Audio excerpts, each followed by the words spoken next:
Amém. Graça e paz, igreja. A apresentação do corte me fez lembrar uma netinha minha. Um dia eu estava longe dela há 1 a 2 semanas e ela chegou, abriu o elevador, ela abriu os braços e veio para mim. Ela disse: doutora Dona Tânia, juíza, pastora, minha avó Tetê. Né? Então, o melhor é o minha avó Tetê. Né? Melhor da festa. Queridos, eu tenho que pedir desculpa a vocês pelo pouquíssimo material que tem aí, mas eu estou viajando há praticamente um mês e saí de casa com muito material, mas passei em Salvador, passei em Imperatriz, passei em Goiânia e vim para cá direto. Então, não sou como o Cote, que está no quintal da casa dele aí o material, né? Nem o Luciano Subirá, que também está ali no outro endereço, mas nessa cidade. Mas eu vou deixar o meu e-mail aqui. E se você quiser receber a lista do material por e-mail, eu posso te enviar e posso fazer a remessa pelo correio para você, se tiver interesse. Mas sem uma apostila que está saindo do forno agora, aqui, acabou a gráfica que está aqui no quintal da casa do Cote, acabou de me trazer, além dos poucos materiais que eu tenho, dessa apostila vai ter para oferecer hoje. É um curso de libertação que fizemos na cidade de Resende, que durou 4 meses, um curso por módulos. E aqui tem com profundidade estruturas espirituais e princípios espirituais para um curso de libertação. Viu? A Paula, aqui, minha filha espiritual, vai estar cuidando desse material para mim. Tem DVD sobre princípios espirituais, sobre autoridade espiritual, sobre herança espiritual, sobre promiscuidade. Tem CD sobre paternidade, enfim, um pouquinho de cada coisa. Mas eu fico devendo enviar por e-mail para você a lista de material. Mas eu não vou pegar o seu e-mail, não vou prometer isso como o Luciano prometeu. Você vai passar o e-mail para mim, e aí eu te respondo, tá bom? Eu quero orar uma vez mais. Pai, eu coloco diante do teu trono de graça, Senhor, a disponibilidade do meu coração de fazer algo aqui que vai agradar o teu coração, Pai. Eu te agradeço por servir aos santos que se reúnem nesse lugar e te agradeço por tudo que eu recebi aqui nessa manhã, Pai. Eu entendo que a tua medida de graça já está sobre essa escola, Pai, e que nós fomos edificados de uma forma muito especial nessa manhã, em nome de Jesus. Amém, igreja? Na esteira da palavra do Luciano, eu quero dizer algo para a igreja. Falou tanto em edificação das futuras gerações, né? Falou tanto em estabelecer a casa. Mostrou na Bíblia para nós hoje de manhã situações de homens que foram aprovados por Deus no seu ministério, na sua vida pessoal, mas que colheram uma herança desastrosa nas gerações futuras. E aí a pergunta é, como que vamos edificar a nossa casa?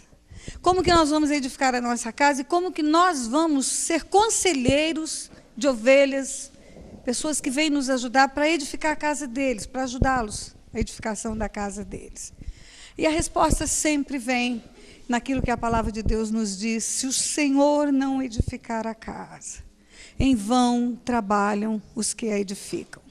Se o Senhor não edificar a casa, não tem metodologia, não tem estrutura de psicologia, não tem nada que funcione.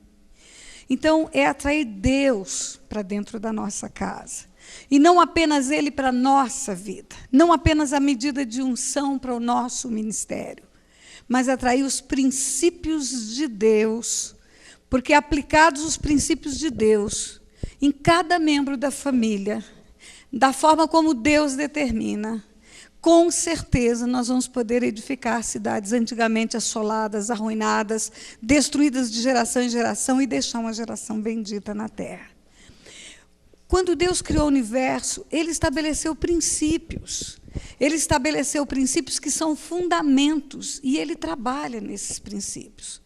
Nós vemos que tudo que aprendemos na Bíblia são preceitos e conceitos estabelecidos por princípios que Deus fez.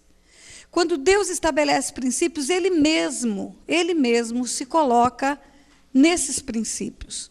É como um justo juiz que tivesse uma lei para aplicar e que ele não fica fora da inteireza, da justiça dessa lei. Ele não aplica essa lei para todos e ele próprio fica à parte. Ele entra por inteiro quando ele estabelece um preceito. Então, quando ele junta aquele povo, por exemplo, ao pé do Monte Sinai, para dar os preceitos, as leis, os fundamentos, para aquele povo ter agora diretrizes a partir de então, ele diz, olha, se atentamente ouvires a minha voz e seguires os meus mandamentos, vós me serei povo peculiar, eu serei vosso Deus. Então, quando ele diz isso, ele se encaixa. Ele dá um preceito, ele dá um princípio e ele se encaixa. Se você fizer isso, eu vou fazer isto. Se você reagir dessa forma, vai ter essa resposta. E você vai encontrar na lei de Deus toda a provisão de punição, quando nós rompemos esses princípios, mas toda a provisão de bênção, de recompensa, quando nós cumprimos os preceitos. Então, é uma lei perfeita. Ele fez para estabelecer o equilíbrio do universo que ele criou. E no coração dele, ao criar a terra e conceder essa terra como uma dádiva para o homem, ele quis estabelecer na terra os princípios que no seu coração haviam de justiça, de paz, de benignidade. E o homem na terra replicar aquilo que o coração de Deus tinha quando criou a sua imagem e a sua semelhança. Quando a Bíblia diz os céus são os céus do Senhor, mas a terra deu a ele, aos filhos dos homens, em Salmo 115, versículo 16, o Senhor está dizendo, deu a terra para domínio, para governo.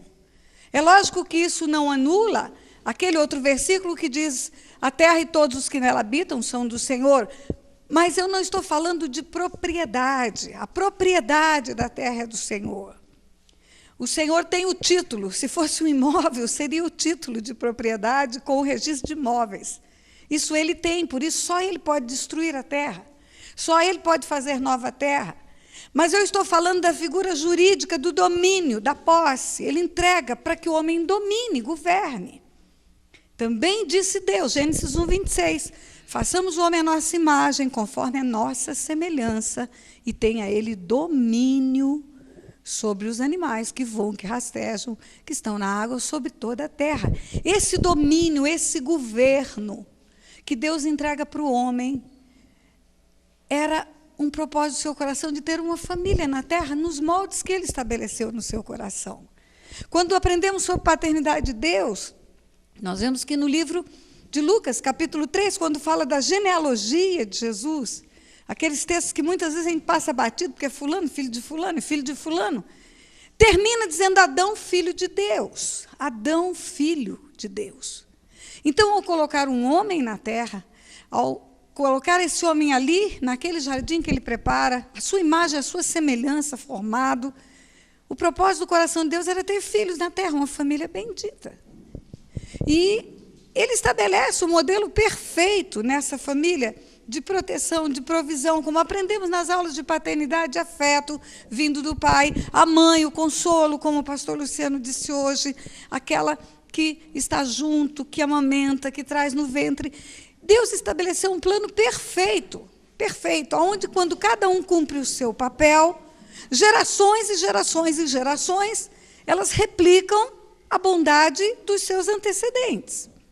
Então, quando falamos de heranças espirituais, por exemplo, nós estamos sempre preocupados e focados com os passados, com a árvore genealógica, com os galhos mais grossos que vieram antes de nós. Aí estamos preocupados com a libertação nossa e até das nossas ovelhas, daqueles que procuram conselho, e estamos preocupados com quem foram seus pais, seus avós, seus bisavós, seus tataravós, para separar a questão da herança espiritual, que é a responsabilidade dos pais, que vem como um legado para os filhos, da responsabilidade pessoal para fazer as confissões dos seus pecados e das heranças para fazer as confissões dos pecados geracionais. Mas eu quero chamar a sua atenção que quando o nosso comportamento é inadequado, quando a nossa geração, mesmo que não tenha recebido um legado de maldade, mesmo que venha de gerações que os bisavós, os avós, os tataravós, todos andaram na presença do Senhor. Quando a escolha do mal vem para a nossa vida, nós começamos uma cadeia geracional de maldade para filhos, netos, bisnetos e tataranetos. Nós sempre olhamos a questão da herança para trás, mas nós temos que também focar para frente. O que virá depois de nós, não é? E como se trata de falar de família, eu escolhi 2 textos bíblicos. Não vou falar de herança, já foi falado aqui, vai ser abordado mais para frente, mas eu estou mostrando por que nós, ao sermos conselheiros, nós temos que verdadeiramente bater nessa tecla de herança sempre. Primeiro, para consertar o que fizeram antes de nós. E segundo, para deixar um legado de bênção para as gerações futuras. Não podemos dizer, tudo bem, eu estou bem, mas o que vai acontecer nas gerações futuras? Davi estava muito bem, depois que comete o pecado com Batseba, volta à vida normal, tudo, mas o que aconteceu depois? Aminon estupra Tamar, Absalom mata Aminon, e aquele rastro que fica para os filhos, não é? Para os netos e para os bisnetos. Então, a carta aos Efésios nos fala sobre relacionamento num lar cristão. Vamos lá.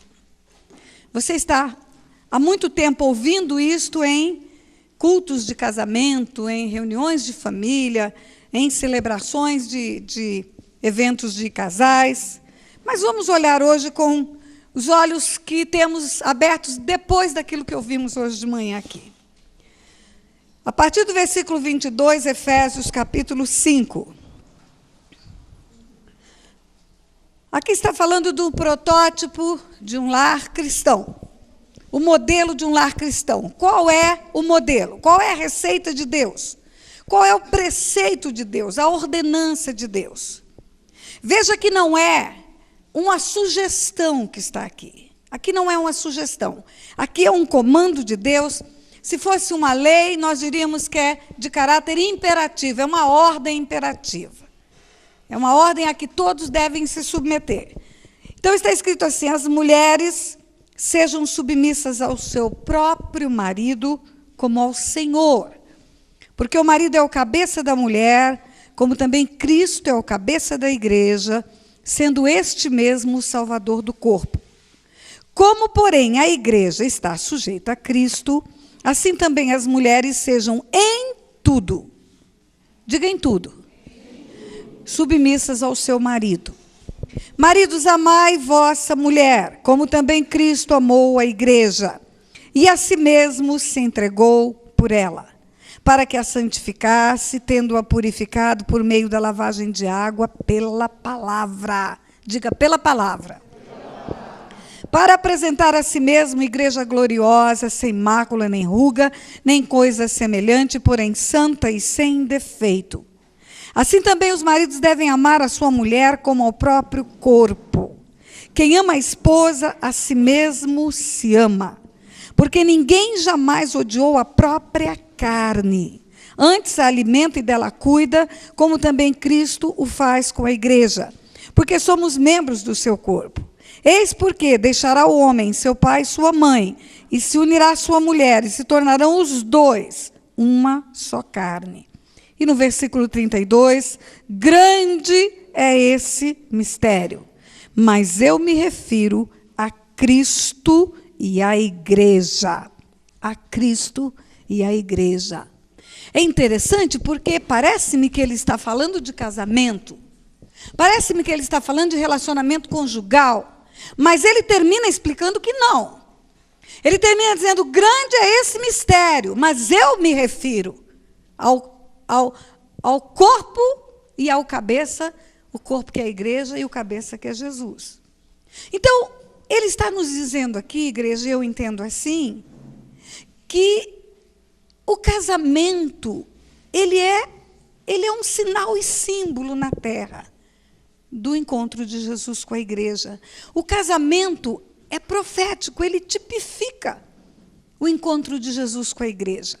A submissão da mulher em tudo ao seu marido. E o amor do marido de proteção, de cuidado, de zelo pela sua esposa. de tratá-la como se fosse a si mesmo. Isso vai ser um ato profético na terra para que o mundo entenda a união de Jesus com a igreja. É mais ou menos assim.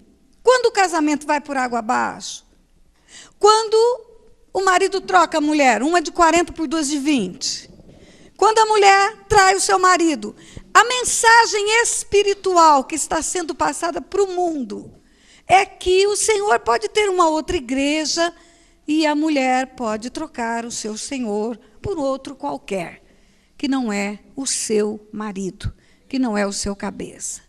Então, os atos que ocorrem no casamento, o proceder de acordo com a palavra de Deus, ou a destruição que se instala pela aplicação de modelos infernais, eles respondem no mundo espiritual de uma tal maneira que influencia a leitura que o mundo faz do encontro de Jesus com a igreja.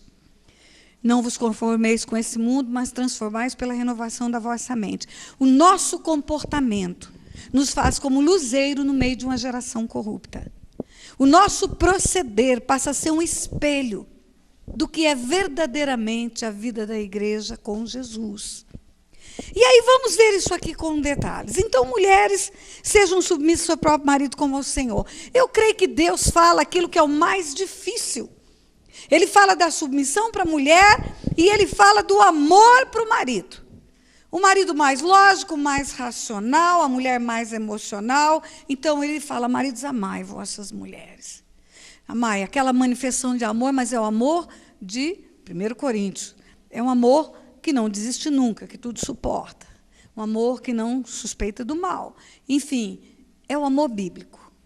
É o amor com que Jesus nos amou. Porque quando Jesus fala de amor para os discípulos dele, quando o Senhor nos fala de amor, ele fala daquele amor que ele determina como o 11º mandamento. Um novo mandamento vos dou, que vos ameis uns aos outros como eu vos amei. E nisto todos conhecerão que sois meus discípulos. Um amor igual dele, um amor que transcende o entendimento do homem. Um amor que faz com que os defeitos sirvam para intercessão e para o perdão. Qual foi o amor dele na cruz? Pai, perdoa porque não sabem o que fazem. O que ele exerceu na cruz? Intercessão e perdão. Intercedeu ao Pai e perdoou. Então, quando fala para a mulher ser submissa, porque o mais difícil para a mulher é a submissão.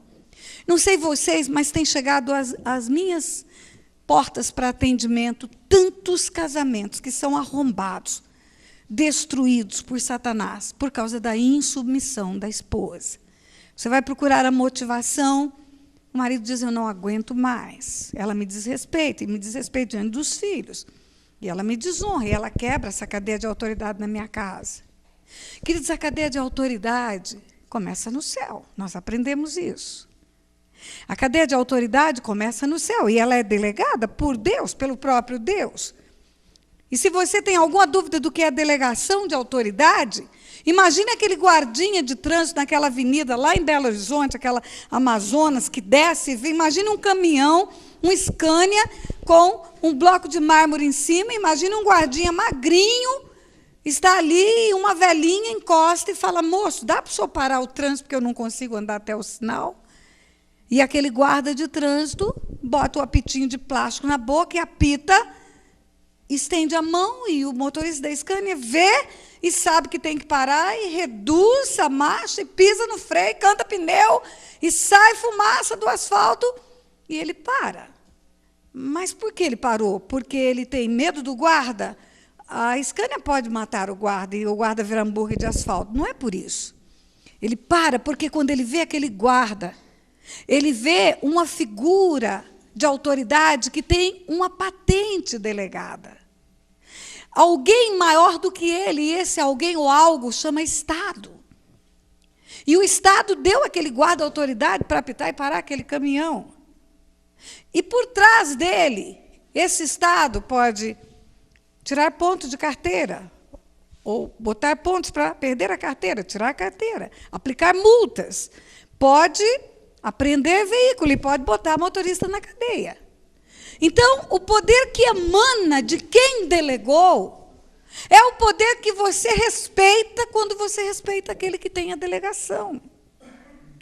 Quando Deus delega a autoridade e nós nos insubordinamos, nos rebelamos contra alguém que tem essa autoridade delegada por Deus, nós estamos dizendo: Deus, o Senhor é um bola murcha, porque o Senhor está dando autoridade para quem não deveria dar. E aí nós estamos nos colocando contra a autoridade de Deus. E esse princípio de autoridade, queridos, aonde Deus é o cabeça, Ele diz que Ele é o cabeça do Cristo, o Cristo da igreja e o marido da mulher.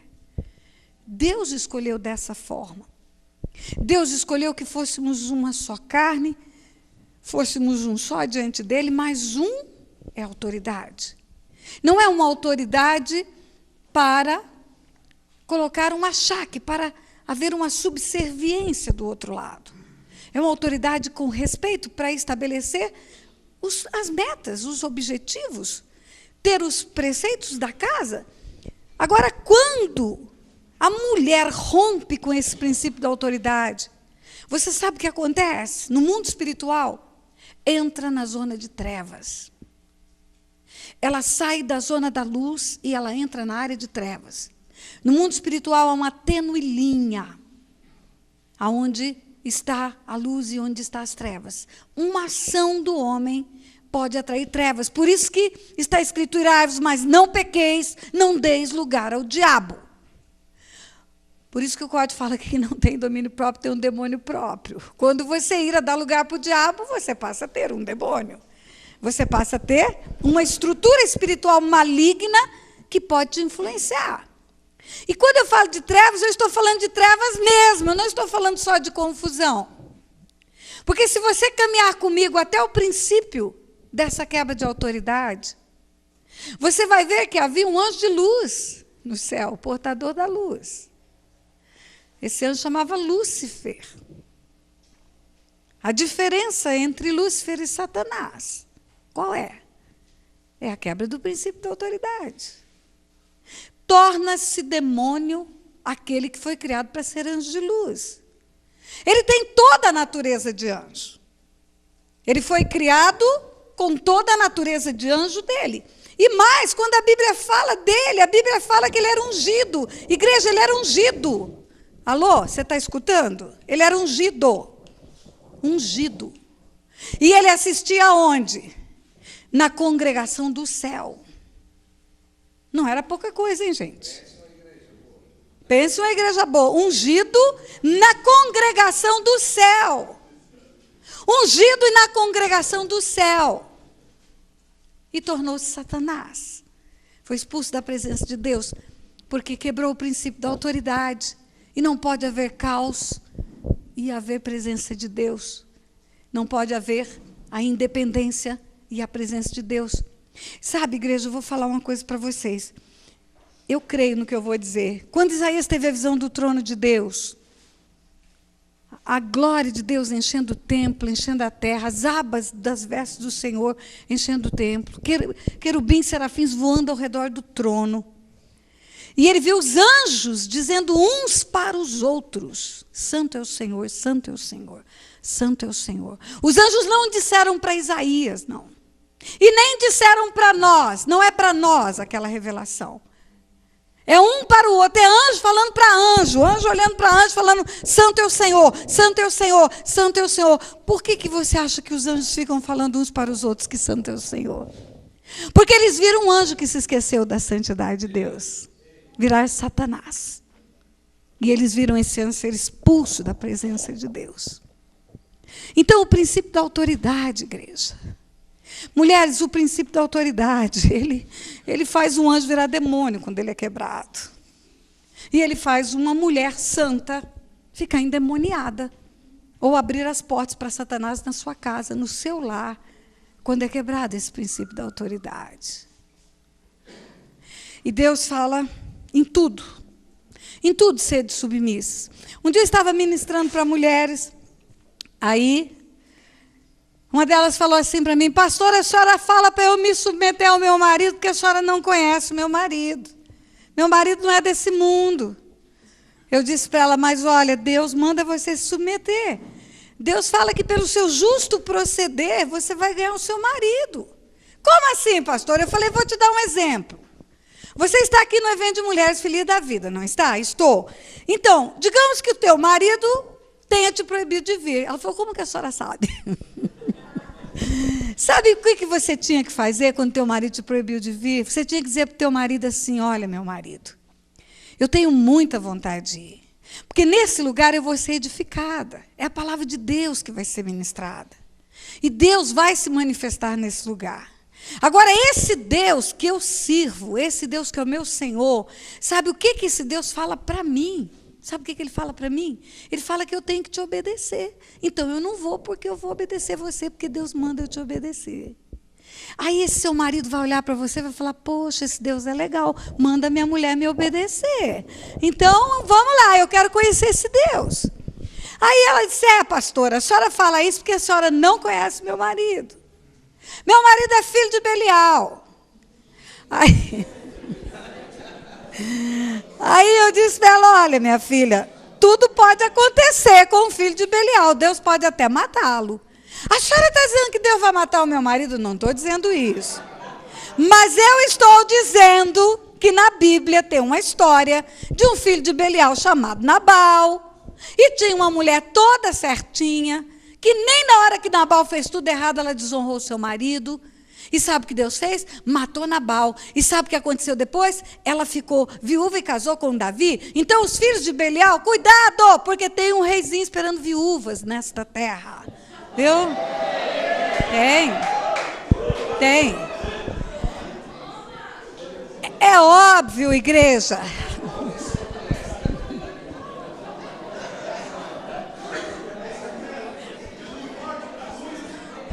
Calma. Calma. Você viu? É óbvio, igreja, que Deus não quer. É óbvio, igreja, que Deus não quer uma submissão à violência doméstica, uma submissão ao abuso sexual. Deus não quer isso para a nossa vida. A submissão é enquanto estiver com o respaldo da palavra dele. A partir desse momento, você está liberada para fugir e não para se rebelar. Porque Davi fugiu, mas ele não se rebelou contra Saul. O menino fugiu, o Senhor falou, o pai falou: José, pega o menino e foge, porque Herodes quer matar. Tem hora, é hora de fugir. Mas não se rebele contra a autoridade. Não se rebele nesses casos extremos de violência doméstica, de abuso sexual e outras coisas que são gravíssimas. Você não precisa ficar. Mas, em compensação, não faça aquilo que vai ferir o coração de Deus. Porque você abre uma janela. Quando a cadeia de autoridade é rompida pela mulher, pela esposa, sabe o que acontece no lar? Vem em cadeia, feito dominó. O filho mais velho não a respeita, o mais novo não respeita o irmão mais velho, e ninguém respeita ninguém na casa. O caos se instala. Quando chega uma pessoa que vem reclamar dessa situação, eu logo faço a pergunta, quando ela: meus filhos brigam demais, é contenda dentro de casa, pastora, me ajuda, vai lá em casa orar, ungir as portas. Antes de ungir as portas, vamos perguntar como é o relacionamento dessa família, qual o exemplo que se dá, e além disso, qual a porta que se abre. É o Senhor que vem e se instala, ou é Satanás que vem e se instala nessa relação? A palavra de Deus para o marido aqui é: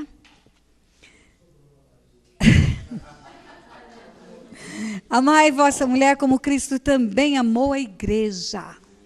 E assim mesmo se entregou por ela. Sabe o que é isso? Diga amor sacrificial, diga. É isso que está escrito aqui. Amor sacrificial. Para que a santificasse, tendo-a purificado por meio da lavagem de água pela palavra. Pela palavra. Você entende como que o marido santifica a sua esposa? Como que ele pode mudar circunstâncias na casa dele? É pela palavra. É aplicando preceitos da palavra de Deus até para admoestar a sua esposa. Até para trazer o que é correto para dentro de casa. Mas sempre pela palavra. Para quê? Para apresentar a si mesmo, a si mesmo. Ele vai trabalhar na vida dessa esposa. Ele vai cuidar dessa mulher. Ele vai trazer para ela o ensino da palavra para apresentar a si mesmo. Como igreja gloriosa, sem mácula, nem ruga, nem coisa semelhante, porém santa e sem defeito. Queridos, eu quero fazer um teatro aqui antes de prosseguir. Pastor Feitosa e pastora Elaine, queridos do meu coração. Vem cá. Fica de frente um para o outro, de lado para a congregação, assim. Isso. Isso. Abraça e dorme. Abraça pela barriga. Assim, isso, e dorme. E dorme. Dorme. Olha para mim. Olha para essa figura aqui. Em Gênesis capítulo 5, versículo 1, está escrito que no dia em que Deus formou o homem, a sua imagem e semelhança, macho e fêmea os formou. E os abençoou. E deu a eles o nome de Adão.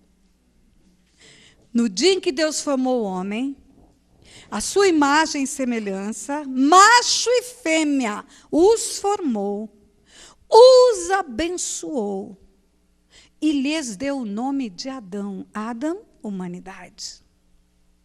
No livro de Gênesis está escrito que ele fez cair pesado sono sobre Adão. Aqui está Adão. Adão é humanidade. Um ser só foi criado. Ele não criou 2 bonecos e soprou o fôlego da vida. Ele criou um só. Ele escolheu criar um e neste um colocar toda a essência da raça humana, que seria feminina, e toda a essência da raça humana, que seria masculina. Todo o gênero da humanidade está aqui. E a Bíblia diz que ele fez cair pesado sono sobre Adão. Abriu o seu peito. Tomou uma parte, levou.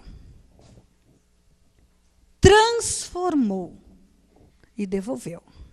E quando devolveu, ele disse: essa é osso dos meus ossos. Essa é ossos dos meus ossos. Carne da minha carne. Carne da minha carne. Outra vez, osso dos meus ossos. Ossos dos meus ossos. Carne da minha carne. Por isso, deixará o homem, pai e mãe, uniciar a sua mulher. E serão os dois. Os dois. Uma só carne. Uma só carne. Senta lá.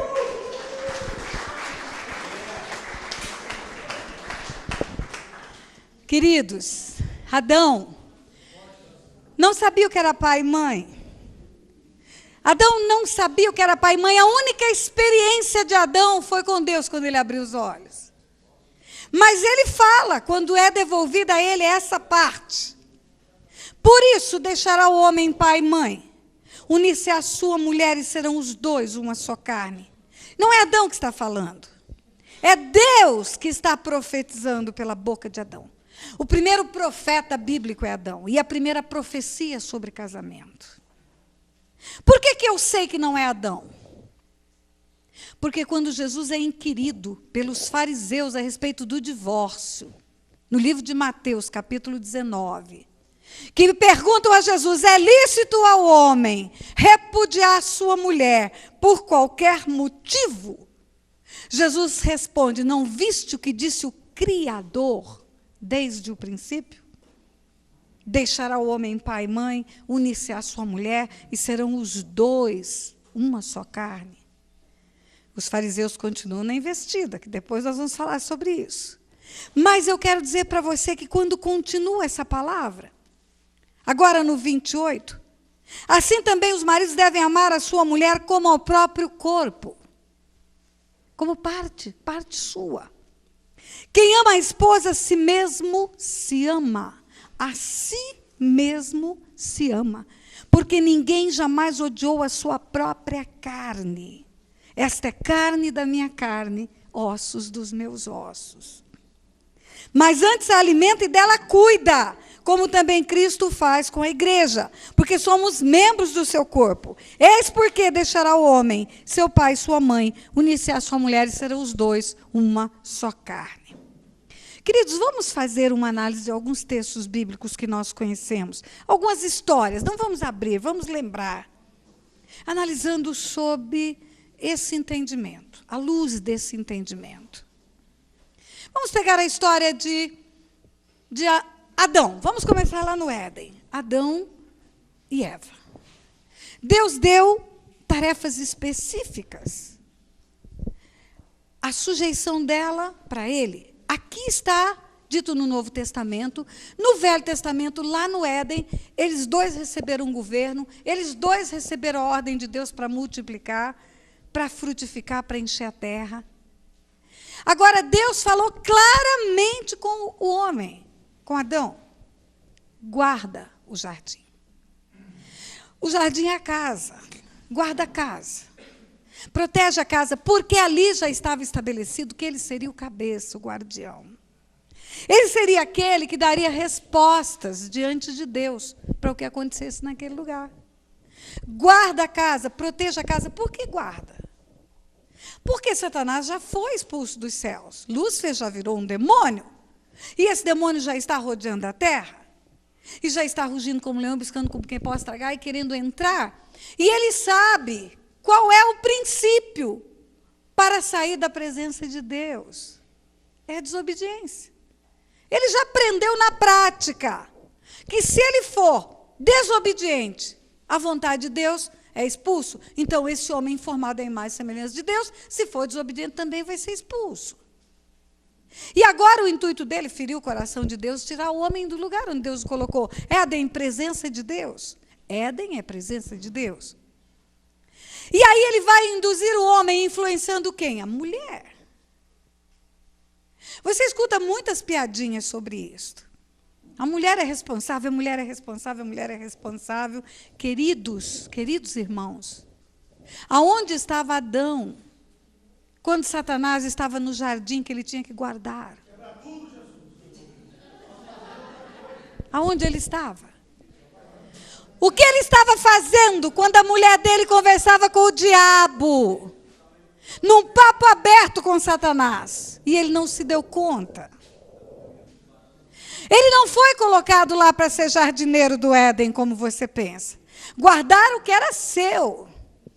Ele recebeu para dominar, para cuidar e dominar. E frutificar e comer dos frutos daquilo ali. É como se um pai desse uma fazenda de porteira fechada para o filho. Agora guarda essa fazenda. Guarda. A negligência espiritual do homem deixou que o pecado entrasse na terra. Quando Deus falou, ele falou com o homem. O homem negligente espiritual, pela condução da sua casa, não assumindo o seu papel de cabeça, permitindo que esse papel seja usurpado por sua esposa, negligenciando a cobertura de oração, a cobertura espiritual da sua casa. Não orando pela sua esposa, não orando pelos seus filhos. Ele está abrindo uma porta para o inimigo entrar no jardim e assolar as gerações futuras, sim. Destruir o que ele tem e destruir as gerações futuras. Porque nós estamos cansados de ver casamentos acabando no meio da igreja. No meio da igreja. A falta da submissão, a falta do cumprimento desse papel de autoridade, de atrair as coisas do céu para casa, de estabelecer limites. E aí você continua andando na Bíblia. Vamos ver Abraão e Sara. Ainda era Abrão e Sarai. Ainda não havia troca dos nomes. Quando Deus manda esse homem seguir para ir rumo a uma terra que Deus lhe daria, ele vai e para no Egito. Tem fome na terra, ele tem medo da fome, ele vai para o Egito. Primeira coisa, não confiou na provisão de Deus. Chegando no Egito, esse homem entrega a sua mulher nas mãos de Faraó. Preocupado com a sua sobrevivência, preocupado com a sua vida, não porque podem me matar se descobrirem que ela é minha mulher, porque ela é linda demais. Então eu vou mentir que ela é minha irmã, e sendo linda demais e sendo irmã, foi levada para a cama de Faraó. Queridos, não ficou pouco tempo na cama de Faraó, não. Sarai ficou muito tempo, porque quando você vai ler o texto bíblico, Abrão ainda ficou rico. Teve ovelhas, teve cabras, teve escravos, teve prosperidade. Foi um longo tempo. Um longo tempo pagando a sua prosperidade com o sacrifício da sua mulher. Que proteção é essa?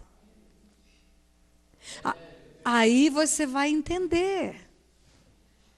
Por que 400 anos de cativeiro? No Egito. Aí você vai entender, olha as gerações futuras sofrendo a consequência da negligência espiritual do papel de protetor, de cobertura. O papel de guardião da sua casa. Aí você vai entender porque o ventre da sua mulher foi oferecido para o Egito. Ah, meu Deus. Aí você vai entender por que quando ele tem a promessa de Deus de ter filhos e não gera filhos, a mulher dele oferece o ventre de uma egípcia para ele. Consequências espirituais de descumprimento dos preceitos, dos princípios de Deus. E quando você continua andando, você vai agora para o filho Isaac dele. Isaac, Rebeca, coisa linda. Vemos tantos textos, Rebeca de Isaac, Isaac de Rebeca. Você se lembra do velho Isaac velho? Estava sobre o leito, já quase cego. E você se lembra que Rebeca teve gêmeos, Esaú e Jacó? E aqui eu quero fazer um parênteses para você. Quando ela disse, tem uma confusão aqui na minha barriga, sabe o que Deus respondeu para ela? Tem 2 nações aí dentro, nações. Não tem 2 crianças, tem 2 nações. Quando a mulher aborta, ela aborta nações. Ela aborta filhos, netos, bisnetos, tataranetos e toda a linhagem dela, que viria daquela criança. Tem 2 nações no seu ventre. Agora Deus dá uma comunicação para ela. O mais novo vai dominar. O mais velho, o primogênito, vai estar sob o domínio do mais novo. Quando ela recebeu essa palavra, Deus não estava pedindo ajuda para ela, não. Deus estava protegendo o coração dela, eu creio nisso, já para se preparar para as coisas que iriam acontecer. Agora, o que aconteceu no coração de Rebeca? Imediatamente ela tomou aquilo como uma preferência agora, para justificar uma preferência pelo filhinho da mamãe. O caçulinha vai governar. E quantas mulheres, com preferência a um filho, cria contenda na sua casa, cria confusão no seu lar, inimizade entre irmãos, porque ela tem um queridinho da mamãe dentro de casa. Mas aí foi além essa história. Aí você vai ver o velho doente, quase cego, e ela que já tinha aprovado a tomada da primogenitura, agora ela quer a bênção da primogenitura para ele. E ela fala para ele, vai lá e engana seu pai. Você faz assim, assim, assim, assim, e engana o seu velho pai. O rapaz teve mais juízo que ela. Mãe, ele vai me amaldiçoar se ele perceber. Ela falou, não, eu tomo para mim. Eu resolvo, pode deixar que eu dou conta desse negócio. Assumo tudo isso. E ela faz e cumpre aquele projeto diabólico. Queridos, eu preciso dizer uma coisa para você antes de terminar essa história. Nem toda a sabedoria do céu. A mulher sábia edifica sua casa, sim. A mulher sábia edifica sua casa, sim, mas eu quero ler para você o que está escrito em Tiago, capítulo 3, versículo 13. Quem entre vós é sábio e inteligente, mostra em mansidão de sabedoria, mediante condigno proceder as suas obras. Se, pelo contrário, tendes em vós coração de inveja amargurada e sentimento faccioso, nem vos glorieis disto, e nem mintais contra a verdade. Essa sabedoria não é aquela que desce do alto, antes ela é terrena, animal e demoníaca. Tiago 4, 13 em diante. 3, 13 em diante, perdão. Pois onde há inveja e sentimento faccioso, aí há confusão e toda espécie de coisas ruins. A sabedoria, porém, lá do alto é primeiramente pura, depois pacífica, depois indulgente, depois tratável, plena de misericórdia, de bons frutos, imparcial. Imparcial e sem fingimento. Então ele diz, essa não é a sabedoria que desce lá do alto. Antes ela é terrena, animal e demoníaca. Você entende que a sabedoria de Rebeca foi animal e demoníaca o que ela fez ali?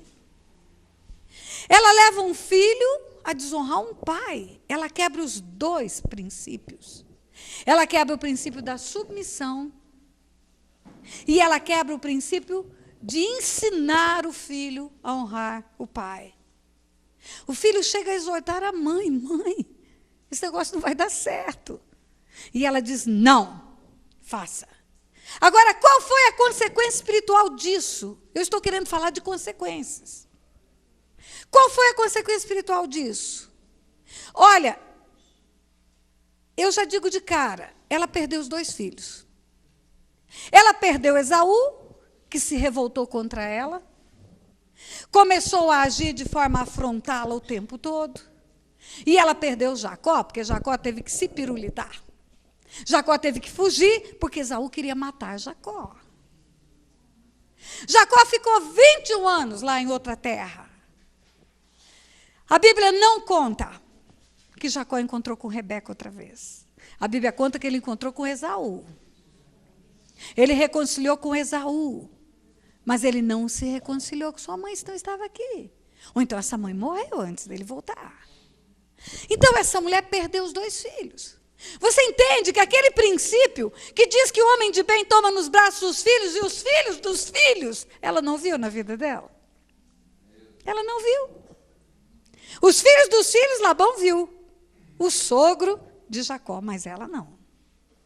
Você entende a semente da insubmissão, aonde ela pode chegar? Que frutos ela pode produzir? Ela pode trazer para as gerações futuras uma desagregação familiar, aonde ninguém se entende com ninguém. Quando chegar para atender uma família dessas totalmente desagregada, você pode procurar que vai ter uma matriarca insubmissa. Vai ter uma matriarca que fez algo que abriu essa janela no mundo espiritual. E as coisas começaram a ruir nas gerações futuras. E aí, queridos, Deus vai dando os papéis que nós temos que cumprir. As leis de Deus, elas são protetivas. Deus não estabelece leis para impor limites abusivos conosco. Ele faz uma cadeia, um cerco de proteção. Então, quando ele estabelece esse princípio da submissão à autoridade da esposa, ele está fazendo um cerco de proteção na família. Ele está protegendo as gerações futuras de desagregação familiar. Quando ele estabelece o princípio da autoridade do homem, ele está estabelecendo a proteção do lar. Porque o cabeça, linkado com esse princípio, ele está linkado com o céu. E ele terá a presença de Deus na casa dele, na vida dele, quando ele cumpre esse papel de líder e de cabeça. Não negligencie esse papel.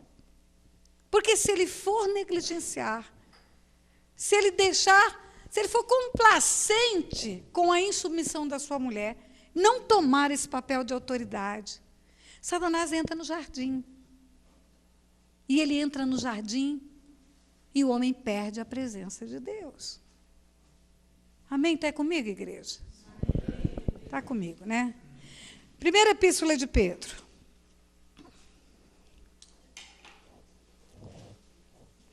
Eu gosto desses conselhos aqui para homem e mulher. Primeira epístola de Pedro, capítulo 2, vamos começar pelo versículo 18. Ele está falando com os servos. Primeiro ele está falando com os servos. Servos naquele tempo eram escravos.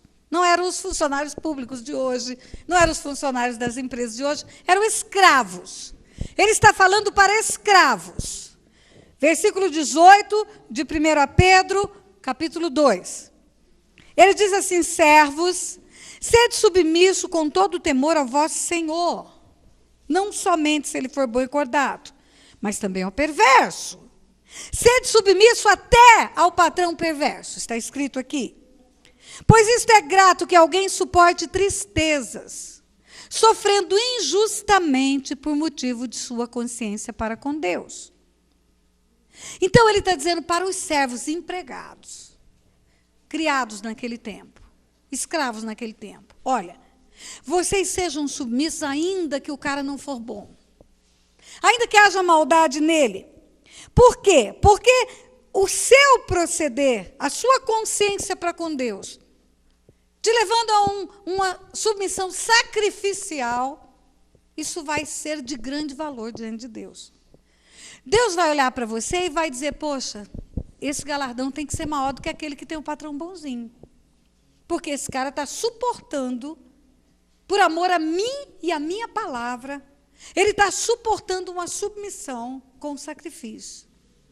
Aí, quando ele começa o 3, capítulo 3, ele diz: mulheres, sede vós igualmente submissas ao vosso próprio marido. Igualmente a quê? Aos servos. Ele está fazendo uma comparação com o que ele acabou de falar ali atrás. Igualmente, como eu falei para os servos, eu falo para vocês, mulheres. Sede submissos ao vosso próprio marido, para que, se ele ainda não obedece à palavra, seja ganho, sem palavra alguma, por meio do procedimento de sua esposa, ao observar o vosso honesto comportamento, cheio de temor. É aquilo que eu falei. Olha, não é o que eu quero, mas é o que eu farei por amor ao meu Deus. Mulher, não tem engano maior, presta atenção, mulheres, câmeras em mim, ó. Não tem engano maior de uma mulher do que aquele onde ela diz assim: eu vou, porque importa obedecer a Deus e não a homens, e meu marido é homem, e eu vou mesmo para a igreja. Querida, o Deus que você está dizendo que obedece, mandou, ele disse: sede submissas. Mandou você obedecer o seu marido. Então você está num engano, achando que na insubmissão ao marido está obedecendo a Deus. Você nunca vai ter o aval de Deus para isso. Essa questão da autoridade é tão séria no coração de Deus, que quando ele fala de votos, se você fizer um voto de jejum, um voto de consagração, e o teu marido disser: não cumpra o voto, Deus te desobriga de cumprir o voto, para que você não seja insubmissa ao seu marido.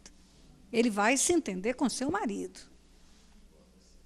mas ele permite que você descumpra com ele para ser submissa ao marido que ele colocou como autoridade na sua vida. Dá para você entender isso? Agora, olha o que ele diz no versículo 7. Maridos, vós igualmente vivei a vida comum do lar. Olha, comum, igreja, é comum.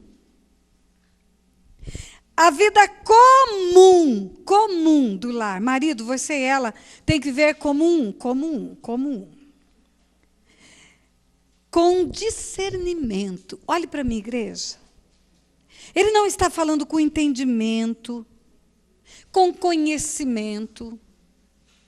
Ele não está falando de coisas naturais. Ele está falando de coisas espirituais.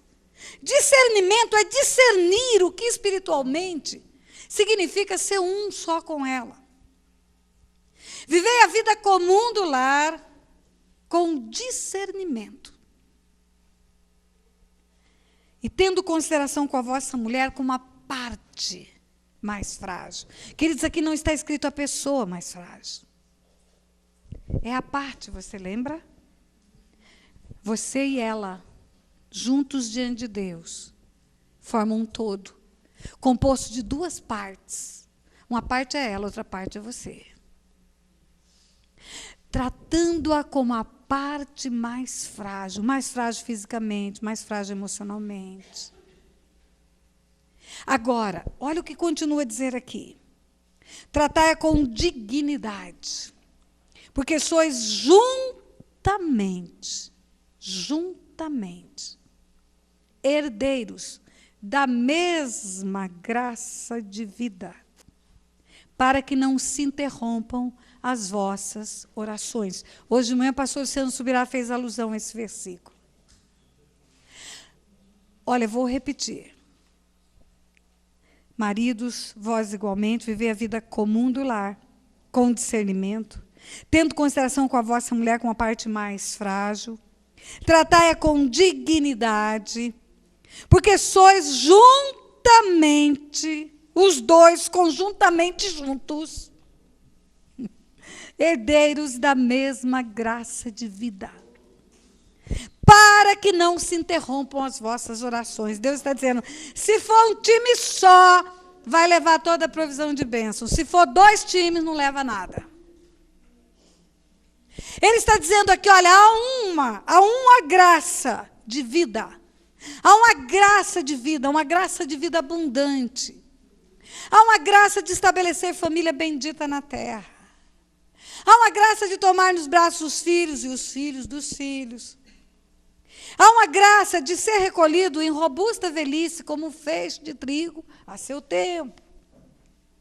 Agora, isto eu estou oferecendo para os 2. Quando uma herança é oferecida para 2 juntamente, eles se tornam coerdeiros da mesma coisa. Vamos imaginar que aqui seja herança, esse púlpito aqui. Isto aqui é a herança. Um púlpito de ouro para ser entregue. Ou ele entrega para os 2, ou ele não entrega para nenhum, e nunca eles saberão que havia essa herança para eles. As promessas de Deus estavam feitas e nunca chegaram e nunca aconteceram. Tem alguém aí? Um dia, Deus chegou para Abrão, ainda era Abrão, desposado de Sarai. Abrão que já tinha colocado Sarai na mão do Egito. Abrão que já tinha dado o ventre de Sarai para o Egito entrar. Um dia Deus chegou para ele e falou, olha, eu vou te fazer pai de multidões. Você vai ser um homem próspero, abundantemente próspero. Tudo que você tocar vai ser abençoado. Você vai ser pai de multidões. Olha para o céu, você está vendo as estrelas? Tão numerosas quanto são elas, será a sua descendência. Deus falou com ele, porque ele é o cabeça dentro dessa cadeia de autoridade. Agora, quando Deus falou com ele, com o macho, com a parte masculina dessa relação de uma só carne, Deus não estava excluindo Sara disso. Quando Deus falou para Abraão, eu te farei pai de multidões, considerando esse princípio bíblico, que os 2 são juntos, herdeiros da mesma graça de vida, Deus estava incluindo Sara nessa promessa. Mas nem Abrão nem Sara entenderam isso. Abrão entendeu que era para o homem, o macho. Eu te abençoarei. Só que quando Deus olha para ele, Deus e ela junto. Deus está falando para uma só carne. Ele está falando para uma parte, porque essa parte é a cabeça, mas a outra parte junto forma o todo. Sara também entendeu que era só para Abrão. Sarai. E aí você conhece a história. Este homem já era velho, idoso. Sara já tinha cessado o costume das mulheres, não menstruava. Então, acha-se uma solução, ideia de Sara. Ideia de Sara, Sara deve ter sido tão infeliz naquele Egito. Tão infeliz, que ela pensou, eu fui mulher de cama de Faraó, agora vou trazer uma egípcia para ser mulher de cama do meu marido. E ela sugere para uma egípcia se deitar com ele, uma escrava. E você conhece a história, nasce Ismael. Queridos, Ismael já era um adolescente, 14 anos. Um dia, Abraão recebe a visita dos anjos, do Senhor e 2 anjos. Conversa vai, conversa vem, conversa vai, conversa vem, pega novilho, assa novilho, faz oferenda.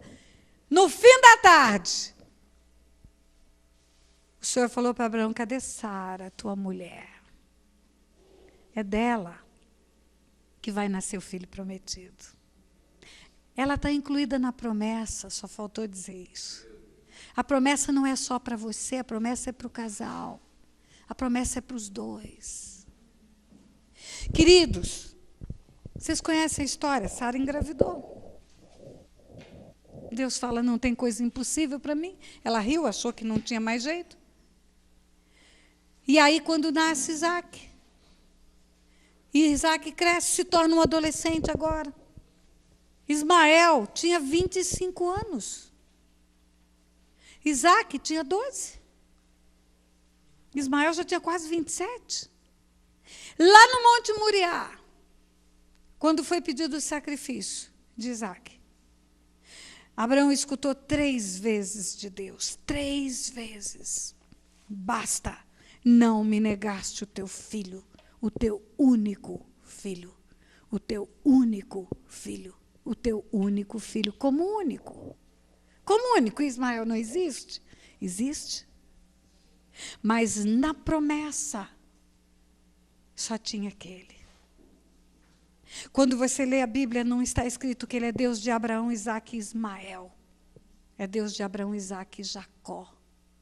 A linhagem bendita, a descendência bendita, tinha que sair da aliança, porque a promessa foi feita naquela aliança. A promessa foi feita naquela aliança, igreja. Agora, Deus matou Ismael, matou Agar? Não. Não, porque Deus é misericordioso e a misericórdia dele se renova a cada manhã. Tem uma grande nação que procede de Ismael. Mas aquelas bênçãos que foram prometidas por Deus, elas estão naquela aliança. Então aí talvez você vai entender por que nós temos enfrentado na igreja tanta desestruturação familiar por causa de alianças de casamento quebradas. Porque o homem acha que o hedonismo é mais importante. Eu não estou feliz, eu preciso ficar feliz. Por que você está deixando sua esposa? Porque eu preciso ficar feliz. E alguém pode ser feliz descumprindo a palavra de Deus? E as gerações futuras? Você vai encontrar... Vamos fazer outro teatro aqui. Vem cá, pastor Elaine e o pastor Feitosa. Você vai encontrar o seguinte. Aqui está, esse casal está casado. Tem uma filhinha, pastora Maria de Jesus. Vem cá, a senhora é filhinha deles. É o contrário, pastor. Não, é só de teatro. Porque ela é pequenininha. Só porque ela é pequenininha. Pastora Maria de Jesus é filhinha desse casal. Aí esse casal, vem cá, fica aqui. Vocês 2, por favor. Isso. Aí você vai ser filhinha, você quer filmar. Vem cá, você vai ser filhinha desse casal aqui. Isso. E você, vem cá, meu irmão, só você. Fica aqui. Você é um solteirão. É? E aí você, Paula, vem cá, pastora Paula. Vem cá. Você é solteira, fica aqui. Fica aqui. Isso. Nós podíamos ter muitos outros casais aqui, mas vamos fazer só com isso. Esse casal aqui está se desentendendo, ele quer ser feliz e ele não consegue ser... É só de brincadeirinha, né, pastor? Não consegue ser feliz e a coisa vai de mal a pior. E já que tem a lei do divórcio, por que então que a gente não divorcia? Separa. Separa e essa daqui vai ficar com a filhinha dela. Porque mulher vai cuidar da menininha dela, vai ficar lá, é melhor assim. Agora, eles são todos jovens. Aí, esse homem não aguenta ficar sozinho muito tempo. E daqui a pouco ele encontra a Paulinha, tudo o que ele queria. Uma mulher novinha, vem cá, sem filhos. Né? E a Paulinha vem. E daqui a pouco a Paulinha está grávida, nasce uma criança. Vem cá, minha filha. Vem cá, fica aqui. Aqui, nasce a filhinha da Paula. Né? Essa. Paralelamente, esse casal também está passando por um desentendimento muito grande. e separa. Agora, esse casal aqui, separa. Esse casal tem essa menina. E essa mulher não pode criar essa menina sozinha. Essa mulher precisa de uma companhia. Esse homem não se incomoda muito, a maternidade é uma questão dela. Aí ela arruma esse marido aqui, vai lá. Solteirão, bonitão, né? E aquela de lá, que não vai ficar sozinha, encontra um coroa também, ó.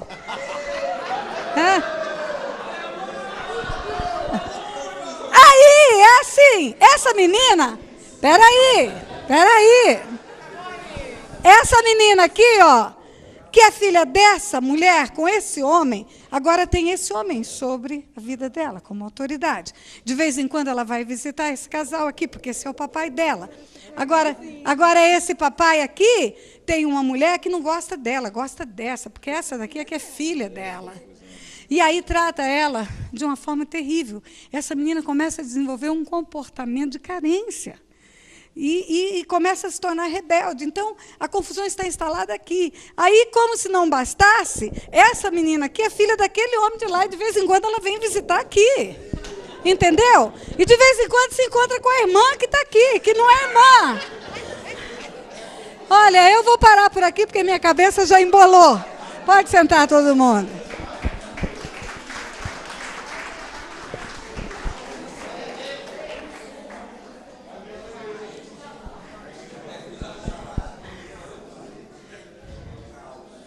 Você acha mesmo que isso é um projeto de Deus para a família?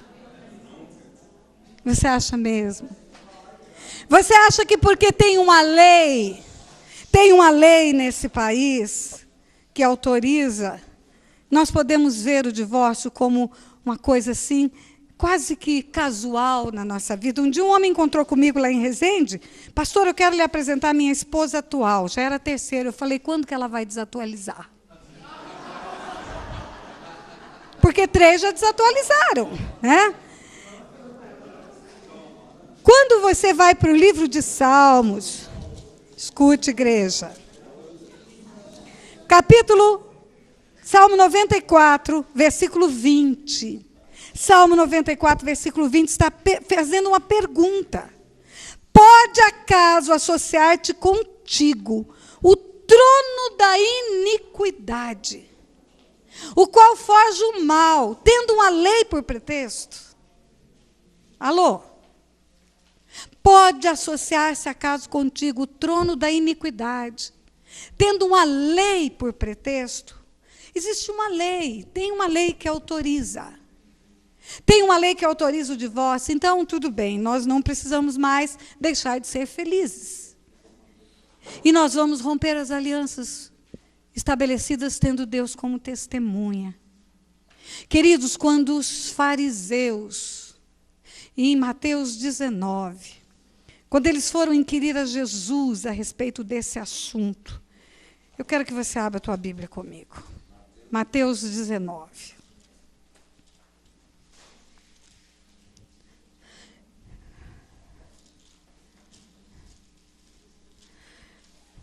Vieram a ele alguns fariseus e o experimentavam, dizendo: é lícito ao marido repudiar sua mulher por qualquer motivo? Deixa eu fazer um preâmbulo aqui. Antes disso, João Batista foi para a cadeia e perdeu a cabeça. Porque ele falou para Herodes, a mulher que você está com ela não é sua não, é do seu irmão. Olha bem, antes dessa pergunta. João Batista fala para Herodes, você está com uma mulher que não é sua, é do seu irmão. E perdeu a cabeça. Os fariseus, nesse clima, vêm experimentar Jesus para Jesus falar o que ele pensa sobre isso.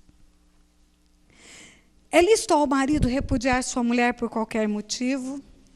Então respondeu ele: não tendes lido que o Criador, desde o princípio, os fez homem e mulher, e que disse, por esta causa deixará o homem pai e mãe, e se unirá à sua mulher, tornando-se os dois uma só carne? Olha como não foi Adão quem disse, foi o Criador. De modo que já não são dois, mas porém são uma só carne. Portanto, que o que Deus ajuntou, não separe o homem. Jesus está falando agora. No texto original de Adão não está escrito isso. Está escrito: deixará o homem pai e mãe, unir-se à sua mulher, serão os dois uma só carne. Esse, portanto, esse de modo, é Jesus que está expondo. Esse já é o parecer dele. De modo que já não são mais dois, porém uma só carne. Portanto, o que Deus ajuntou não separe o homem. Versículo 6, é parecer de Jesus. Replicaram-lhe. Olha a cilada dos fariseus. Por que mandou Moisés dar carta de divórcio e repudiar? Respondeu-lhe Jesus: por causa da dureza do vosso coração é que Moisés vos permitiu repudiar vossa mulher. Entretanto, não foi assim desde o princípio. Queridos, há uma diferença crucial entre mandar e permitir. Nunca Moisés mandou. Não existe esse comando da lei. Não existe um comando legal, nem no tempo de Moisés, nem hoje. Existe uma permissão legal. O comando legal, ele estabelece uma obrigação de fazer. Não é isso. Há uma permissão legal. Mas eles começam dizendo: Moisés mandou. Ele diz: não. Foi por causa da dureza do vosso coração que Moisés permitiu. O vosso coração é duro. O vosso coração não tem capacidade para perdoar. O vosso coração não tem capacidade para andar a segunda milha, para restaurar relacionamentos. O vosso coração não tem capacidade para reconstruir uma história. Então, para não haver o que havia, aquele apedrejamento de morte, então ele permite dar carta de divórcio. Respondeu-lhe Jesus: por causa da dureza do vosso coração é que Moisés vos permitiu. Eu, porém, vos digo, quem repudiar, mesmo com a permissão de Moisés, não sendo por causa de relações sexuais ilícitas, e casar com outra, comete adultério.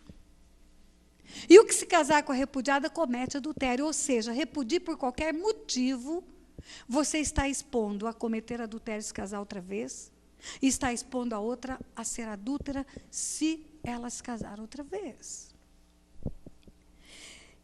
E aí eles dizem: se essa é a condição do homem relativamente à sua mulher, não convém casar. Então, é muito duro esse negócio, eu vou ter que ficar casada, é melhor ficar solteira. Em resumo, é o que ele está dizendo. Eu quero chamar a sua atenção, eu não quero prolongar nesse assunto, não. O corte vai abordar isso. Eu quero chamar a sua atenção para o seguinte: aqui tem 4 posições. Tem 4 posições aqui. Tem a posição do Criador. Deixará o homem pai e mãe, unir-se a sua mulher, serão os dois uma só carne. Portanto, o que Deus juntou, não separe o homem. Essa é a posição do Criador. Tem a posição de Moisés, homem. Moisés, homem. Você viu hoje de manhã que o padrão de aferição de Deus não permitiu Moisés entrar na terra prometida, porque ele é homem e passivo de ter um coração que pode se corromper em determinado momento. O domínio próprio não o exerceu, e o profeta falou pelo coração do profeta e não pelo coração de Deus. Irou-se quando Deus não mandou irar. Esse homem chamado Moisés, que não entrou na terra prometida, homem, Moisés, esse homem permitiu. Permitiu por causa da dureza do coração das pessoas. Melhor dar uma carta e liberar do que botar ela para ser apedrejada. Você se lembra que quando aquela mulher foi pega em flagrante adultério, esse flagrante só tem adultério se tiver 2. Cadê o homem? Cadê o homem? Onde ele estava? Só foi trazida ela para diante de Jesus. Até hoje, naquela cultura, a mulher que é apedrejada. Queridos, Moisés permite pela dureza do vosso coração. Dureza do coração já é pecado, já começa por aí. Porque quando o homem não perdoa, ele já está em pecado. Dureza do coração já está contra os propósitos de Deus. E tem a posição de Jesus. Eu, porém, vos digo que é só nessa situação que é permitido.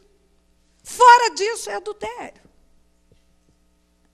Você sabia que muitos, no meio do povo de Deus, não estão nem com Moisés, nem com Jesus, e nem com o Criador, estão com os fariseus defendendo essa tese? De repudiar por qualquer motivo? E nós, queridos, como igreja do Senhor, somos talvez a única instituição na face da terra que tem autoridade para pregar sobre um casamento até que a morte separe. Nós estamos vivendo numa sociedade que se chama pós-moderna, que já negligenciou todos os valores da família. Uma sociedade que levanta bandeira para casamentos de homens com homens, de mulheres com mulheres. E que levantam bandeiras negligenciando o valor do casamento. De homem e de mulher, a aliança. Aquela aliança que Deus é testemunha dela. E é nessa aliança bendita que os frutos poderão verdadeiramente ganhar nesta terra a plenitude da vida abundante que Deus tem para dar. Então, o meu conselho para vocês, conselheiros, é lute até as últimas consequências para restaurar casamentos. Lutem, invistam todos os argumentos que vocês têm. Invistam tudo o que vocês puderem para haver perdão, reconciliação, restituição. Não aconselhem separação. Agar e o menino foram punidos por Deus? Não. Deus é misericordioso. Pode haver a quebra dessa aliança, ter uma outra aliança e alcançar a misericórdia de Deus? Pode, claro. Claro que pode. Essa turma toda aqui vai depender muito da misericórdia de Deus. Muito. Cada manhã vai depender da misericórdia de Deus. Cada visita que um filho fizer, cada encrenca que acontecer. Fora a linhagem, fora os traumas emocionais, fora as questões de carência, de paternidade. Agora, queridos, tem uma grande diferença entre misericórdia e graça de vida. Sois herdeiros da mesma graça de vida, ele fala. Sois herdeiros, juntamente herdeiros da mesma graça de vida. Você quer entender a diferença entre a misericórdia de Deus se renovando cada manhã e a herança de uma grande graça de vida? Imagine o povo que foi tirado do Egito para entrar na terra prometida. Quando Deus chamou aquele povo, Ele chamou com um objetivo definido, introduzir aquele povo numa terra que não só manava leite e mel, mas que era tudo de bom, ponto com. Porque quando você vê a conversa de Moisés, Moisés já sabe que não vai entrar. Moisés já foi advertido por Deus que não vai entrar. Aí ele chama o povo para exortar o povo à obediência, para esse povo não sair do plano de Deus. E ele diz assim, esse capítulo 6 de Deuteronômio, a partir do versículo 4, ouve Israel, o Senhor nosso Deus é o único Senhor. Amarás, pois, o Senhor teu Deus de todo o teu coração, de toda a tua alma, de toda a tua força.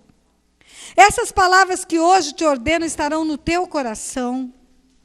Tu as inculcarás a teus filhos, e delas falarás assentado em tua casa, andando pelo caminho, ao deitar-te, ao levantar-te. Também as atarás como sinal na tua mão, e te serão por frontal entre os olhos, e as escreverás nos umbrais de tua casa e nas tuas portas. Agora escute a partir do versículo 10.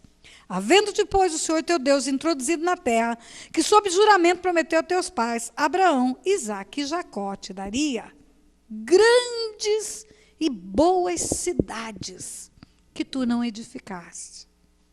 Repita comigo, grandes e boas cidades. E casas cheias de tudo que é bom. Diga tudo que é bom. Que não enchestes.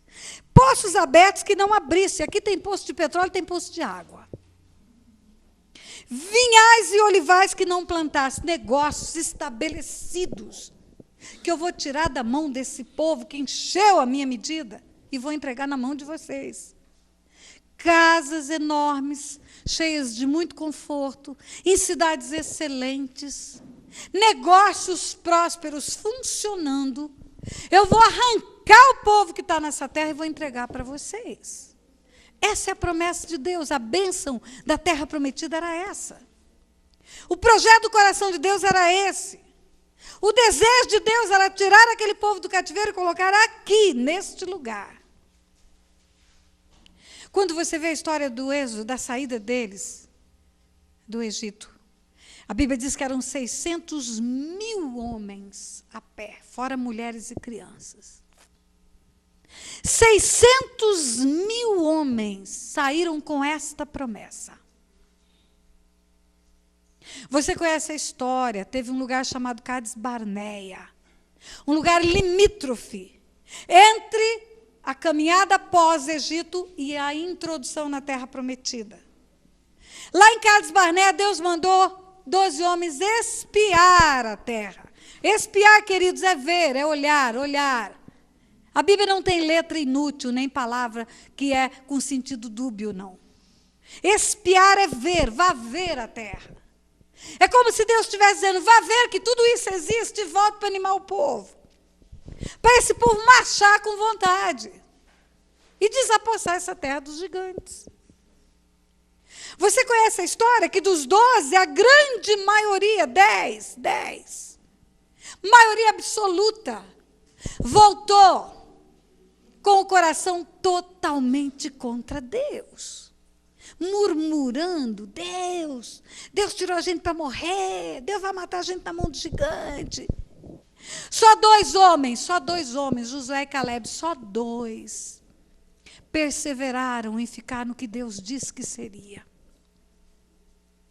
Eu tenho dito onde eu passo, sabe qual é a minha definição de fé, igreja?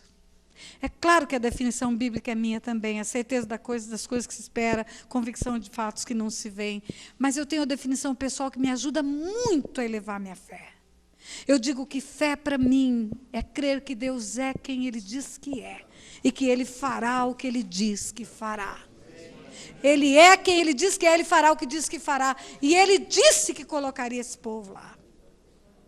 Por causa da incredulidade daquele povo, por não saber esperar o momento da vitória, por não saber construir essa ponte entre o momento difícil e o momento da vida abundante, por não ter paciência e confiar e perseverança e confiar em Deus. Desses 600.000, meu Deus, só 2 entraram. Foram 600.000 cadáveres no deserto. Deserto é lugar de aprender? A gente apregoa. Estou no deserto, estou aprendendo, estou. Deserto é lugar de maná? Deserto é lugar de vitória? Deserto é lugar de punição, juízo de Deus. 40 dias ficaram, 40 anos vão andar e vão morrer. E vão sepultar essa geração. Agora escute, igreja. Deus, mesmo no juízo dele, Ele é misericordioso, porque Ele é bom, porque a natureza dEle é boa, porque a essência dEle é boa. Dele vem toda a dádiva, todo dom perfeito. O que aconteceu naqueles 40 anos? Sandálias não rasgaram, cresceram junto com o pé. Vestes não ficaram puídas. Queridos, ninguém adoeceu, a Bíblia diz que ninguém adoeceu. Comida todo dia, e não era qualquer comida, era comida do céu. Água que saía da rocha. Queridos, nuvem de dia para o sol não matá-los, além de dar direção. E coluna de fogo de noite para dar direção e para serpentes, chacais, escorpiões não assolá-los. Olha o tamanho da misericórdia de Deus. Agora me responde, igreja. Me responde. 40 anos andando em círculo, esperando a morte chegar, sepultando uns aos outros, vivendo com a misericórdia se renovando cada manhã. É a mesma coisa que vida abundante, igreja? É a mesma coisa que cidades grandes e boas que não levantaste, não edificaste? casas cheias de tudo que é bom que vocês não adquiriram, com vinhos e olivais que vocês não plantaram, poços que vocês não abriram. Você entende a diferença entre a vida abundante e a plenitude da graça de vida e a misericórdia? Você entende? Então, quando quebramos esses princípios, quando quebramos a aliança, quando rompemos com a vontade de Deus na nossa vida, queridos, os frutos que nós colhemos, eles são terríveis nessa terra. E quando nós atendemos pessoas, nós temos a convicção disso. Eu atendi uma mulher agora, em Salvador, poucos dias atrás. Essa mulher contou a seguinte história. Era jovem, estava namorando dentro da igreja, os pais do noivo, do namorado ainda, opondo-se ao casamento, talvez pela juventude deles. Ela não soube explicar por que a mãe do rapaz se opunha ao casamento. Mas ela conseguiu convencer o rapaz a revelia da mãe, sem a bênção da mãe, fazer o noivado. Foi um dia na casa dela, fez ele comprar aliança e fizeram a aliança do casamento lá, com a presença dos pais dela, sem a presença dos pais dele. Imagina a tristeza do coração da mãe, chegando esse filho de aliança no dedo. Mas marcou-se a data do casamento. Está marcada a data do casamento. E quando faltavam 3 dias para o casamento, ela percebeu que ele estava arrefecendo naquela vontade. Como se ele estivesse recuando. Ela falou, meu Deus, a mãe dele está conseguindo influenciar e até no altar ele pode desistir. E o que ela fez? Ela quase que foi a estupradora, abuso sexual mesmo dele. Chamou ele lá num quarto para ver roupa de casamento, estava pelada, fez igual a mulher de Potífar e se agarrou nele, e agora a gente já pode ir para a cama, porque já está com o casamento marcado, e forçou aquela situação. Aí terminou o ato sexual, ela falou, agora você vai e conta para sua mãe que eu já sou sua mulher. E vai fazer o quê? Casou. Aí ela começou a contar a história do casamento dela. O que aconteceu desde o primeiro dia? Uma decadência de valores, rompimentos do respeito, rompimentos da dignidade. E o que é pior, 11 anos de casada e não tinha filhos. Não tinha filhos, doida para ter filhos. Toda família tem muitos filhos e ela sem gerar filhos. Vai para o médico, faz exames. Tudo normal, espermiogênese dele, ou a ovulação dela, tudo normal. Aí um dia ela escutou uma palavra sobre arrependimento, confissão de pecados e tal. E caiu a ficha. O Espírito de Deus ministrou aquela moça. Caiu a ficha, ela foi procurar a sogra, ela e o marido, os dois. Colocaram-se de joelho diante da sogra, pediram perdão e pediram a bênção sobre o casamento. Ela falou, pastora, naquele mês eu já não menstruei mais, eu engravidei uma semana depois. Eu entendi, sabe o que acontece? Quando você quebra um princípio desse da honra aos seus pais, da honra à sua mãe para escolher casamentos que você está desobedecendo, a maldição vem. Não é a mãe que é má e amaldiçoa. Essa maldição vem do céu. É a punição da lei da desobediência. Honra teu pai e tua mãe para que se prolongue os dias na terra que o Senhor teu Deus te dá. Desonra teu pai e tua mãe para viver mal e viver pouco. É a consequência natural dessa lei. A maldição vem sobre a árvore e essa árvore não produz frutos. Ou então produz frutos bichados, que são filhos que dão todo tipo de trabalho e todo tipo de problema. Então, quando você vai falar de geração bendita, tem que passar por você primeiro. Tem que passar pela sua conduta, o seu agir, o seu proceder. Queridos, a herança espiritual é algo tão real como a herança natural. Eu falo que muitas coisas Deus me fez juíza para entender esses princípios espirituais. Imagine que uma pessoa morre, ele é traficante de drogas. E ele tem uma grande fortuna que ele amealhou vendendo drogas. Os filhos, os 2 filhos, totalmente contrários a esse negócio ilícito do seu pai. Filhos que nunca aprovaram, nunca apoiaram o tráfico de drogas. Mas esse homem faz um patrimônio e ele morre. Agora, esse patrimônio tem direção certa a partir da morte dele. Os filhos herdam, não porque tenham contribuído com o tráfico de drogas. Eles herdam porque são filhos. A única condição para a herança é a legitimidade de ser filho. Pode chegar para o juiz e dizer, excelência, eu não quero essa herança. Nós somos contrários à forma como essa herança foi angariada por nosso pai, nós não queremos. O juiz vai dizer, mas ela é de vocês, vocês são herdeiros naturais. Não, mas nós não queremos. Nós não queremos, então vocês vão ter que expressamente manifestar a vontade. Vão ter que escrever isso numa petição, isso vai ficar nos autos. E depois que vocês manifestarem expressamente a vontade de vocês, aí eu, o juiz, vou homologar essa decisão de vocês de renunciar à herança. É assim no mundo espiritual. O que fazemos é um legado natural para os nossos filhos. A nossa desobediência aos nossos pais. Ah, queridos, quando chega alguém para atender filhos rebeldes e desobedientes, a primeira coisa que eu pergunto, como foi o teu comportamento com os teus pais? Como foi o teu proceder? Há uma geração moderna, agora é a pós-moderna, há uma geração moderna dos idos de 68 para cá, no mundo inteiro, uma revolução diabólica de insubmissão à autoridade. No Brasil, tempo da Revolução, o que se cantava? É proibido proibir. Eu não confio em ninguém com mais de 30 anos. Quem que tinha 30 anos? Os pais. Rompendo valores de Deus, princípios de Deus. Quando o Coate diz que quando quebramos princípios, os princípios é que nos quebram, é a maior verdade. A palavra de Deus,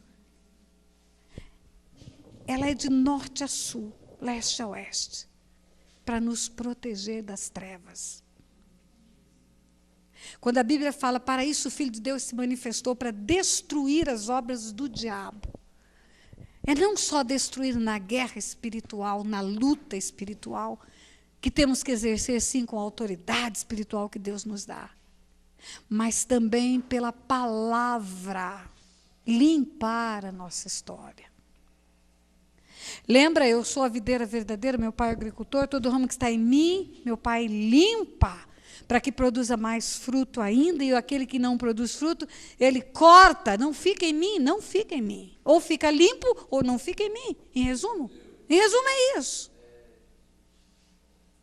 E muitos na igreja, muitos, ficam no ora por mim, o crente 6 horas, 6 horas por mim, 6 horas por mim, 6 horas por mim. Queridos, não é intercessão que limpa. A Bíblia fala que quando a noiva vai se encontrar com o noivo, vamos ler isto? Apocalipse 19.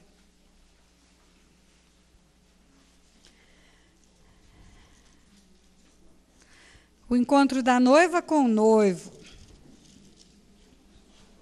Versículo 6.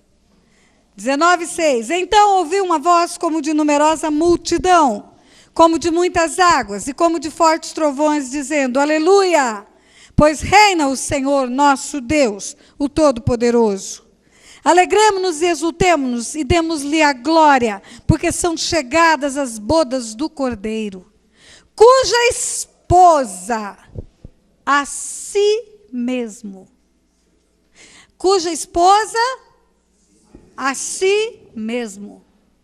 a si mesmo se ataviou.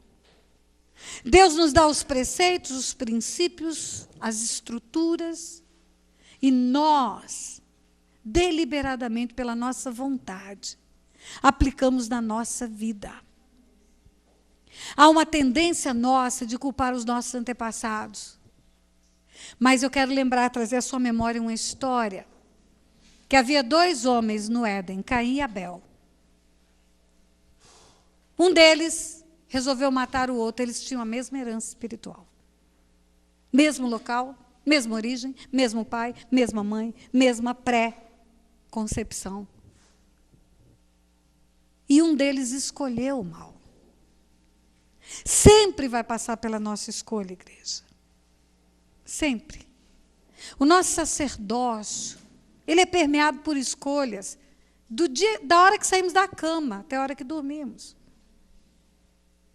Aonde formos, nós vamos estar sujeitos às coisas que não são certas e às coisas que são certas, em cada momento da nossa vida.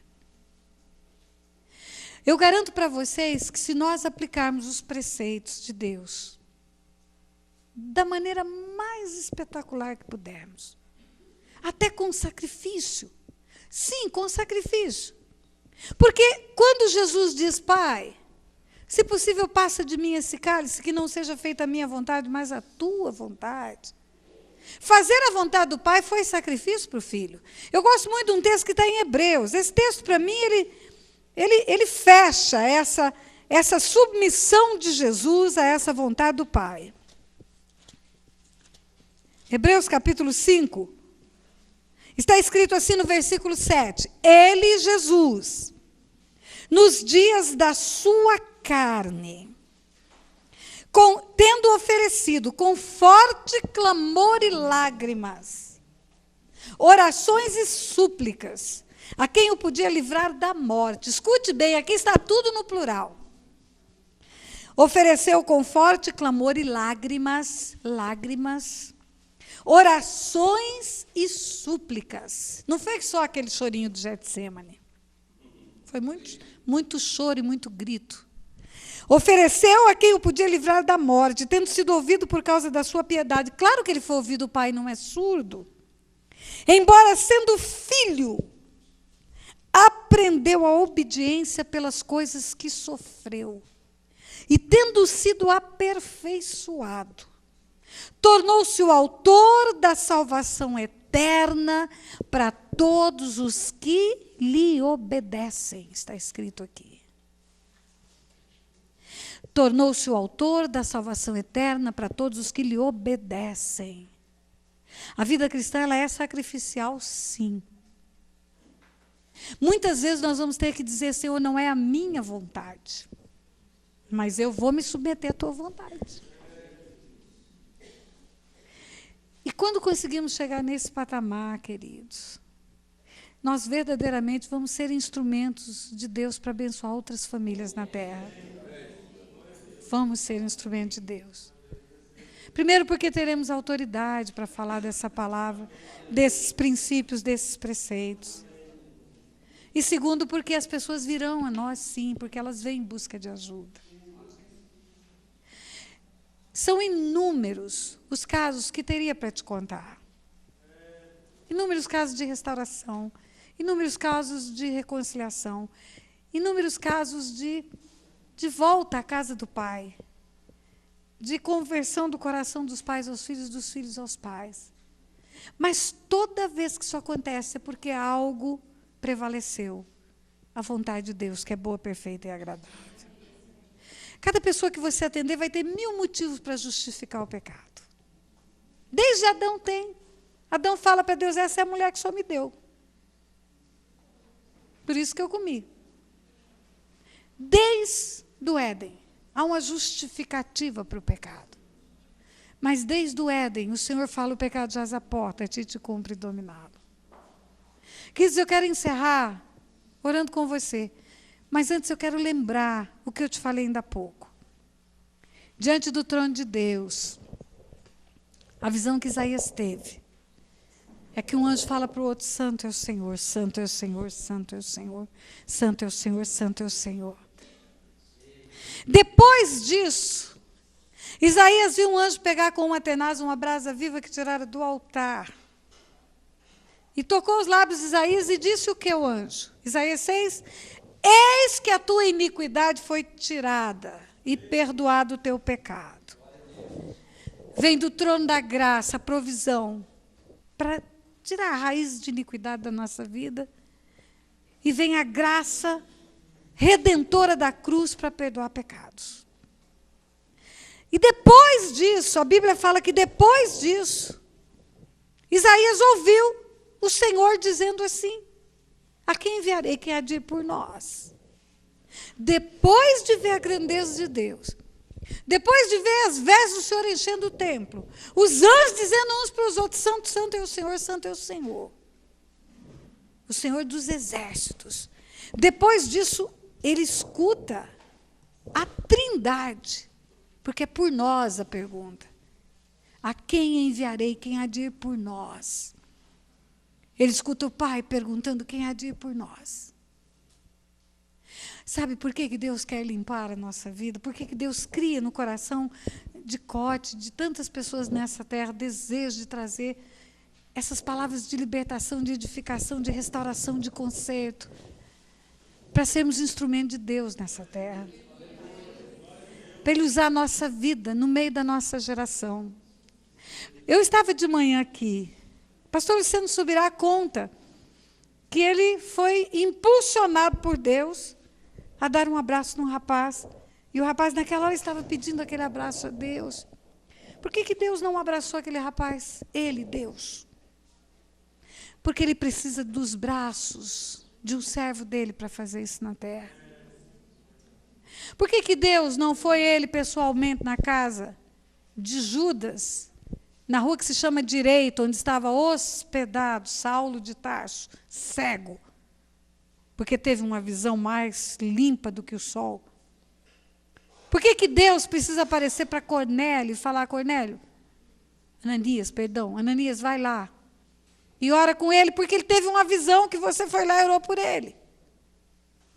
E Ananias ainda resiste, Senhor, mas não é esse cara que está trazendo cartas para perseguir todo mundo?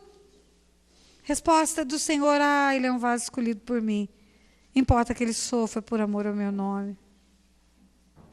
Aí quando Ananias chega e impõe as mãos, ele enxerga. Por que Deus não fez isso? Porque Deus faz o Joe de outro mundo, ele faz. Mas o desse mundo ele usa homens e mulheres na terra. Por que um dia ele precisou quebrar o paradigma de Pedro, que era preconceituoso, que achava que salvação era só para judeu, para fazer Pedro caminhar até a casa de Cornélio, para levar o evangelho e mandar Cornélio buscar Pedro através de mensageiros? Por que Deus não fez isso ou não mandou anjos fazer? Porque isso é homens que têm que fazer. Como crerão se não há quem pregue? Nós somos chamados, igreja, para com a mesma unção recebida quando o Senhor passou no Jordão, a mesma unção messiânica, o Espírito de Deus está sobre mim para isso, para isso, para isso, para isso. Essa unção está sobre a igreja. E a unção que está sobre a igreja é que vai trazer vida na terra. É que vai implantar um reino na terra. Quando eu olho para as formas como Deus age, a logística de Deus para usar homens, e vendo Deus usar até homens ímpios para cumprir os seus propósitos. Eu tenho vergonha do tempo que eu dizia, Deus, o Senhor não precisa de mim. Hoje eu sei que sim. Que Ele precisa de mim para orar, para ensinar, para pregar, para aconselhar, para exortar, para libertar, para falar das coisas do reino dEle. E o Senhor quer limpar a sua vida, quer dar forças e ferramentas para você limpar outras vidas. Para plantar na terra uma semente boa, implantar o reino de Deus. Amém, igreja? Eu quero que o tecladista venha para cá, ou o violão, alguém que toca. Vamos tanger um instrumento aí. Eu quero orar com você.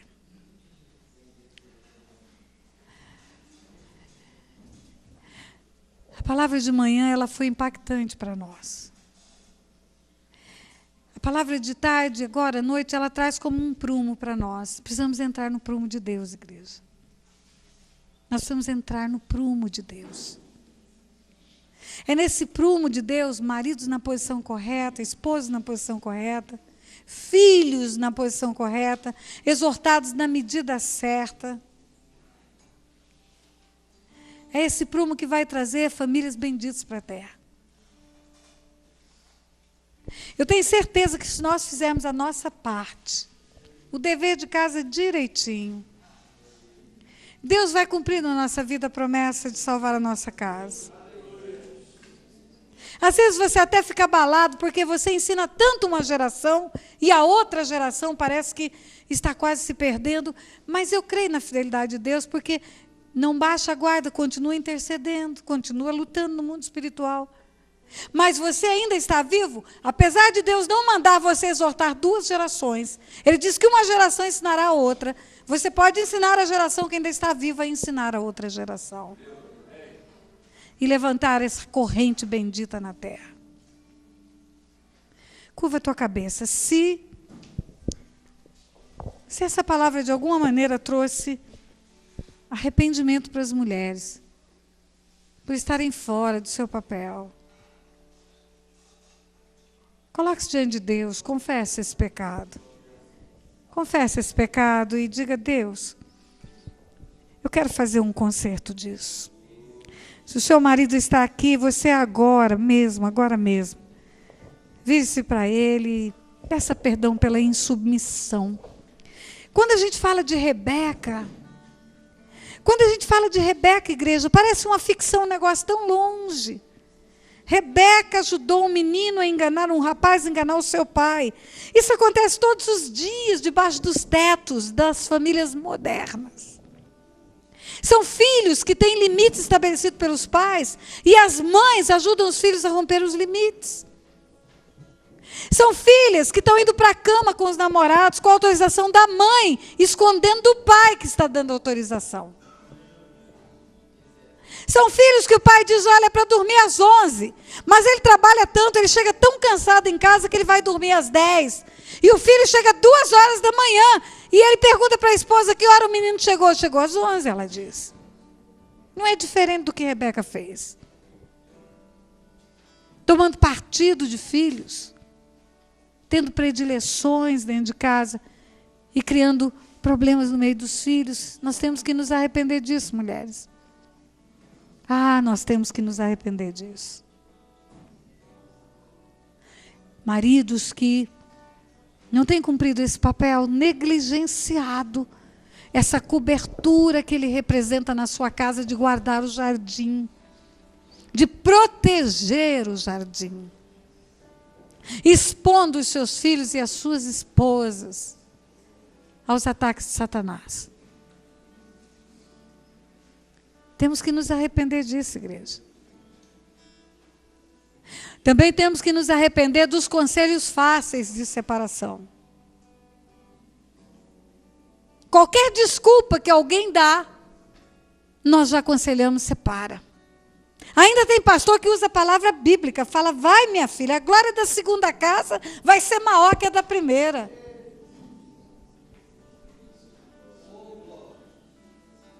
Usando textos bíblicos para pretextos de descumprir a palavra de Deus. Nós temos que nos arrepender como igreja por isso. Homens que vão para o altar deixaram suas famílias, deixaram seus filhos nas mãos de outros homens agora. Como o pastor Luciano Subirá disse hoje de manhã: quem não cuida dos seus é pior do que o incrédulo.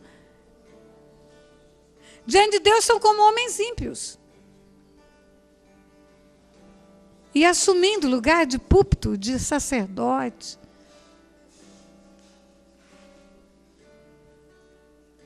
Pai, em nome de Jesus, nós queremos nos arrepender, Pai. Queremos nos arrepender, Senhor, por tomarmos a nossa vida com independência da Tua palavra, Pai. Rompendo preceitos Teus, afrontando princípios da Tua palavra. Senhor, nós temos andado, Senhor, como se o Senhor também fosse pós-moderno. Porque a cultura muda, porque a filosofia muda, porque a psicologia muda, porque a ciência muda. Nós queremos que o Senhor mude também. Mas o Senhor é um Deus que não muda, Pai. O Senhor é e será santo, santo, santo, santo. E nós queremos, Pai, ser uma igreja limpa, sem mácula, sem mancha, sem ruga. Queremos ser achados, Pai, como obreiros que não têm do que se envergonhar, Pai. Não tem. Não tem. Queremos ser achados íntegros e irrepreensíveis no corpo, na alma e no espírito, Pai. Íntegros e irrepreensíveis. Não ter do que ser repreendidos, Pai. Não ter motivo para repreensão. Porque nós queremos ouvir do Senhor, Pai, a aprovação. Porque somos a tua igreja, Pai. Teu povo. A tua palavra diz que o teu filho, com o seu sangue, comprou povos de todas as raças, tribos e nações, e os constituiu reino e sacerdotes. É esse reino, Senhor, que queremos ocupar.